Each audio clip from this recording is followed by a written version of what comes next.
नमस्कार दोस्तों, आज की सबसे बड़ी और दिल दहला देने वाली खबर हम आपके लिए लेकर आए हैं। यह खबर न केवल भारत बल्कि पूरी दुनिया के लिए एक गहरा सदमा है। आज सुबह सुबह जब लोग अपने रोजमर्रा के कामों में व्यस्त थे, तभी एक ऐसी घटना घटी जिसने हर किसी को झकझोर कर रख दिया। भारत के अहमदाबाद एयरपोर्ट से लंदन जा रही एयर इंडिया की फ्लाइट AI-171, जो एक बोइंग 787-8 ड्रीमलाइनर थी, ने आज सुबह लगभग 8:15 बजे टेक ऑफ किया।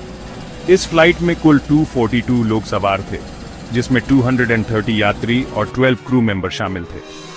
टेक ऑफ के कुछ ही मिनटों बाद अचानक विमान के इंजन में तकनीकी खराबी आ गई। पायलट ने तुरंत कंट्रोल टावर से संपर्क किया और इमरजेंसी लैंडिंग की कोशिश की, लेकिन दुर्भाग्यवश विमान रनवे से कुछ किलोमीटर दूर एक खुले मैदान में क्रैश हो गया। हादसे के तुरंत बाद एयरपोर्ट अथॉरिटी और स्थानीय प्रशासन ने रेस्क्यू ऑपरेशन शुरू कर दिया। दमकल की गाड़ियां, एम्बुलेंस और पुलिस की टीम मौके पर पहुंच गई, लेकिन विमान में लगी आग और मलबे के कारण बचाव कार्य में काफी दिक्कतें आईं। शुरुआती रिपोर्ट्स के मुताबिक इस हादसे में फ्लाइट में सवार सभी 242 लोगों की मौत की आशंका जताई जा रही है। हालांकि कुछ लोगों को गंभीर हालत में अस्पताल पहुंचाया गया है, लेकिन उनकी स्थिति नाजुक बनी हुई है। इस हादसे की खबर मिलते ही पूरे देश में शोक की लहर दौड़ गई है। प्रधानमंत्री और अन्य वरिष्ठ नेताओं ने इस घटना पर गहरा दुख जताया है और पीड़ित परिवारों के प्रति संवेदना व्यक्त की है। एयर इंडिया और नागरिक उड्डयन मंत्रालय ने हादसे की जांच के आदेश दे दिए हैं।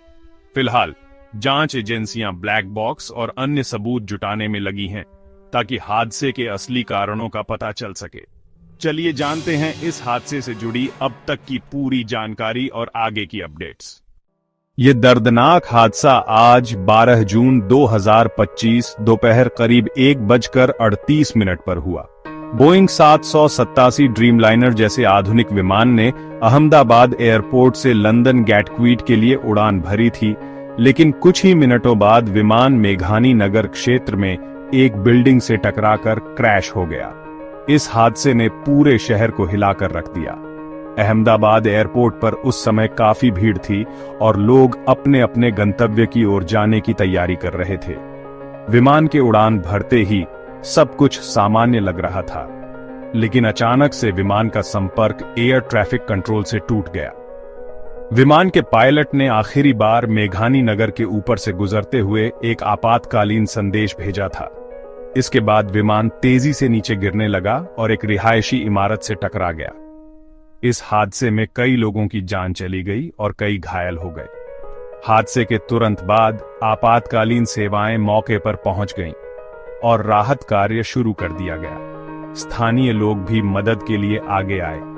इस हादसे ने न केवल अहमदाबाद बल्कि पूरे देश को सदमे में डाल दिया है। फ्लाइट में 230 यात्री और 12 क्रू मेंबर्स थे। इनमें शामिल थे 169 भारतीय नागरिक, 53 ब्रिटिश, 7 पुर्तगाली और एक कनाडाई नागरिक। गुजरात पुलिस कमिश्नर ने प्रेस को जानकारी देते हुए कहा, इतने बड़े हादसे में कोई भी जिंदा बचा हो, इसकी उम्मीद नहीं है।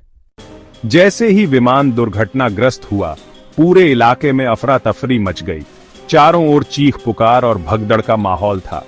विमान के टुकड़े बिखर गए थे और उनमें भीषण आग लग गई थी, जिससे आसमान में घना काला धुआं छा गया। आग की लपटें इतनी तेज थीं कि दूर से भी उनकी गर्मी महसूस की जा सकती थी। दमकल की दर्जनों गाड़ियां, पुलिस और NDRF की टीमें तुरंत घटनास्थल पर पहुंच गईं। वे आग बुझाने और फंसे हुए लोगों को बचाने के लिए लगातार संघर्ष कर रहे थे। स्थानीय लोग भी डर और सदमे के बावजूद राहत कार्यों में मदद करने के लिए आगे आए। कई लोग अपने घरों से बाल्टियां और पानी लेकर भागे, तो कुछ ने घायलों को बाहर निकालने में मदद की, लेकिन मलबा और आग के कारण राहत कार्य बेहद कठिन हो गया था। हर तरफ अफरा तफरी थी। लोग अपनों को खोज रहे थे और बचाव कर्मी समय के खिलाफ जूझ रहे थे। इस भयावह दृश्य ने हर किसी को झकझोर कर रख दिया और हर कोई दुआ कर रहा था कि ज्यादा से ज्यादा लोगों की जान बच सके। ये अब तक बोइंग 787-8 ड्रीमलाइनर का सबसे घातक हादसा बताया जा रहा है।